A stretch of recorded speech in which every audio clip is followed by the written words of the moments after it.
Hey, it's Garden Matryoshka with a quick update on some of the problems I'm having in my garden. My baby had a strep throat, so the garden sort of took a bit of a backseat for a little bit, and now I'm having all kinds of issues. And what I will do today is film what it is that I'm having problems with, and then as I figure out what it is and how to deal with it, I will update that in annotations, and we can hopefully all either learn from it, or if some of you who are more knowledgeable can help me out, I would really appreciate that. So we'll start with my containers, and this is my mint.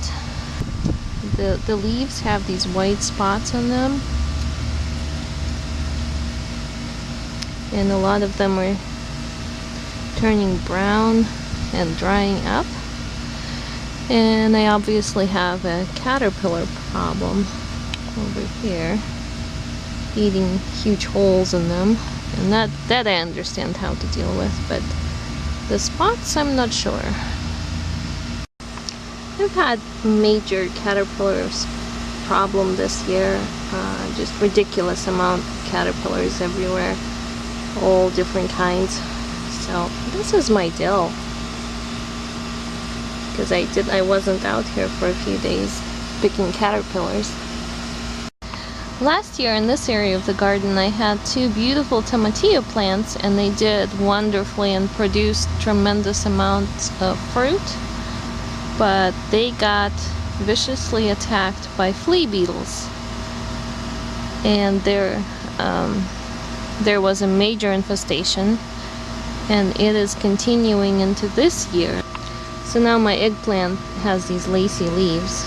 That is the telltale mark of the flea beetle damage.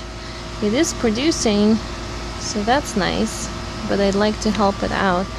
Also, there's a whole bunch of aphids and ants on the undersides. So I did spray some of the plants here with neem oil, but I have to wait till evening time to do that again. This is what's going on with one of my okra plants. It also has aphids on it, and something else been munching on it as well. And I did spray this one with neem oil. This is the plant that I did spray, and doesn't seem to have stopped it. So I'm not sure what else I can do here. These are my Roma beans, and they did so well this season, and then they sort of shut down production, and now they're starting again, but they look very sick. So I'm not sure what's going on with them. Or is this just how they start looking at the end of the season? And I caught a tomato hornworm here the other day, but not until it did a whole lot of damage to this eggplant and the pepper plant in the other bed. And hopefully there isn't another one in here. And also look, more flea beetles. My basil looks kind of weird, all mottled yellowish green, and the new growth looks healthy, but the older leaves are all mottled like that, not just in this bed, in containers too. I don't remember it doing that last year, so I don't know if that's some sort of condition I need to worry about. And here I have some summer squash, which is the only plant really that I have growing directly in the ground other than my sunflower. And I did add some compost and manure to the soil before I planted it. It did very well for a little bit, but every time it gets a female flower, it doesn't even open. It just falls right off, and it looks kind of shriveled and dry. So like there is one right there, but I can guarantee you I can come out tomorrow, and before it even opens it'll just dry up and fall off. So I'm not sure what that could be. I'll look that up too. Yeah, you know, if somebody's writing a book right now on garden problems, they can just come to my garden and take pictures of everything I'm growing. Wouldn't that be helpful? so someone can learn from my mistakes.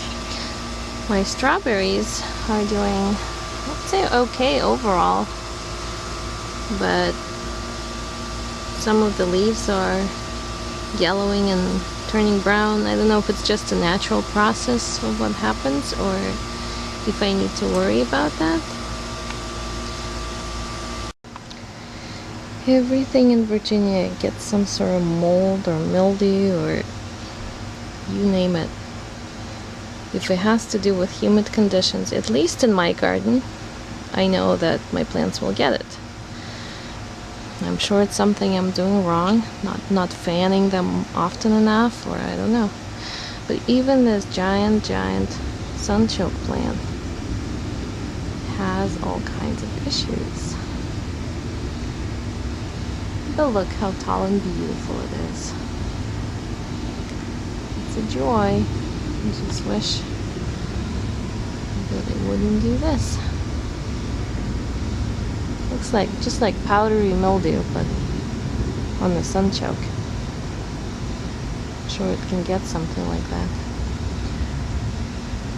Well, thank you for watching, and if you have some advice for me, I would really appreciate that.